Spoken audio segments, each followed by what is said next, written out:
Calorie deficit एक ऐसा term है जिसको सुनते ही बहुत कूल वाइब्स नहीं आती हैं, ऐसा लगता है कि हर अगला आदमी इन्फ्लुएंसर है।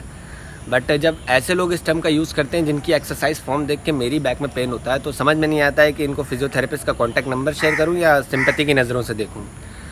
कैलोरी डेफिसिट को अगर हम सिंपल टर्म्स में समझें तो इसका मतलब है कटिंग डाउन कैलोरीज। वो चाहे आप मेंटेनेंस कैलोरी से कर रहे हो आप, या फिर आप रेगुलर कैलोरी जितनी इंटेक कर रहे हैं उसमें से करें। अक्सर आपने उन्हीं लोगों को कैलोरी डेफिसिट वर्ड का यूज़ करते हुए सुना होगा जिनको वेट लॉस या फैट लॉस की ज़रूरत है, या जो ये सलाह दे रहे हैं वेट लॉस या फैट लॉस से रिलेटेड। तो आज इन्हीं सब मिथ्स को कुछ बस्ट करने की कोशिश करेंगे, तो बने रहिए वीडियो में। मान लेते हैं कि आपको वेट लॉस करना है, यहाँ पे आप इंटरनेट पे सर्च करते हो कि हाउ टू लूज़ फैट और वेट। आपका जिम ट्रेनर से लेकर इंटरनेट इन्फ्लुएंसर सब यही सजेस्ट करते हैं कि टू लूज़ फैट और weight you have to be in calorie deficit. मगर जो हेल्दी तरीका है वेट लॉस करने का वो है 1 to 2 पाउंड्स पर वीक। लेकिन अगर इतना ही पेशेंस होता हमारे अंदर तो ये इंटरनेट बाबाओं की या लोकल जिम ट्रेनर्स, या I am not talking of every trainer but few trainers, इनके प्रोग्राम में जो होता है कि 10 दिन में 15 kg या फिर 7 days में 70 kg वाले प्रोग्राम, इनकी मार्केट बंद हो जाती है। लेकिन इन बाबाओं के प्रोग्राम में एक चीज़ बहुत कॉमन होती है, वो ये कि आपको ये सुबह उठ के कुछ खाने या पीने को देंगे, 1 चम्मच किसी चीज़ में मिला के पीने से। फिर पूरा दिन भूख से ऐसा तड़पाएंगे कि आपका वेट लॉस तो हो जाएगा, लेकिन साथ ही साथ बहुत कुछ लॉस हो जाएगा, जैसे कि मेंटल पीस, रातों की नींद, फाइनेंशियल लॉस। अगर वेट लॉस सप्लीमेंट्स यूज़लेस जो होते हैं, या फिर वेट लॉस इक्विपमेंट्स जैसे कि वेट लॉस बेल्ट वगैरह सजेस्ट करी गई हूँ आपके प्रोग्राम में। और इन तरीक़ों को क्रैश डाइट भी कहते हैं, इनसे आपका वेट लॉस ज़रूर हो जाएगा। मगर आप फिटनेस जर्नी जो आपकी वेट लॉस वाली रही होगी उसका जो एक्सपीरियंस होगा वो आप एक्सेप्ट नहीं कर पाओगे, क्योंकि वो इतना डिस्टर्बिंग रहेगा। आप फिटनेस को as a part of life accept नहीं कर पाओगे, और एक बार वेट लॉस हो जाने के बाद अपनी फिटनेस जर्नी आप वहीं क्विट कर दोगे। 8 से 10 किलो वेट आप 20 से 25 दिन में लॉस कर दोगे, फिर 6 महीने के लिए गायब हो जाओगे। फिर वापस से 6 महीने बाद जब वेट रीगेन होगा तब फिर भी 15 से 20 दिन में वेट लॉस करके गायब हो जाओगे। इन तरीक़ों से आप इंस्टेंट वेट लॉस तो कर लोगे, लेकिन जो कार्डियोवैस्कुलर एक्टिविटी करने से या एक्सरसाइज करने से या वेट ट्रेनिंग करने से अमेजिंग बेनिफिट्स मिलते हैं आपको, वो मिस कर दोगे। चलो अब थोड़ी कैलकुलेशन करते हैं कि अगर आपको 1 kg फैट लॉस या वेट लॉस करना है तो उसके लिए आपको कितनी कैलोरीज बर्न करनी पड़ेंगी। तो भाई आपको 7700 कैलोरीज बर्न करनी पड़ेंगी at the end of the week, तो आपका जाके 1 kg फैट लॉस या वेट लॉस होगा। सो ऑन एन एवरेज आपको हफ्ते में 7 दिन होते हैं, तो 1100 कैलोरीज पर डे का टारगेट रखना पड़ेगा।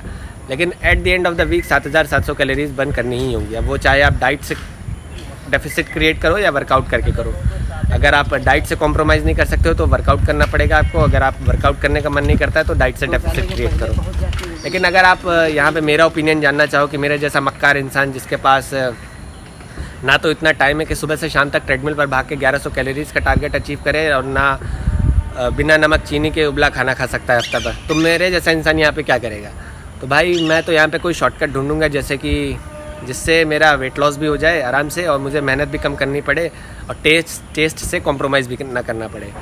तो भाई मैं क्या करूँगा, थोड़ा सा वर्कआउट करूँगा, थोड़ी सी डाइट से कॉम्प्रोमाइज़ करूँगा, जिससे eight the end of the day मेरा 1100 कैलोरीज़ का टारगेट कंप्लीट हो जाए। और अगर आप मुझसे डिटेल में मेरी अप्रोच पूछेंगे कि इनिशियल लेवल पे मैं क्या करूँगा, अपने पोर्शन साइज़ को कैसे मैनेज करूँगा, तो मैं अपना भाई पोर्शन साइज़ कंट्रोल करने की कोशिश करूँगा।